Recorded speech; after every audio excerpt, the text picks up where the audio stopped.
નમસ્કાર દર્શક મિત્રો, એસડી ન્યૂઝ ગુજરાતી ચેનલ પર આપનું સ્વાગત છે અને હું આપની સાથે વૈશાલી પોબારુ કરીશું નજર આજના સમાચાર પર। ઉનાથી ઉનાના નાળિયા માંડવી ગામે કબરમાં દફનાવેલ મૃતદેહને બહાર કાઢી પોસ્ટમોર્ટમ અર્થે ખસેડવામાં આવ્યો। ઉના તાલુકાના નાળિયા માંડવી ગામે દફનવિધિ કર્યા બાદ યુવકની લાશ બહાર કાઢીને પોસ્ટમોર્ટમ માટે મોકલાઈ હોવાનો મુદ્દો ટોક ઓફ ધી ટાઉન બન્યો છે।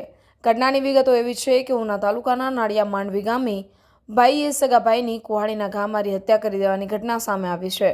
ઘટનામાં મૃતક હનીફ શેખ કુહાડી લઈને આરોપીના ઘરે ઝઘડો કરવા આવ્યો હતો।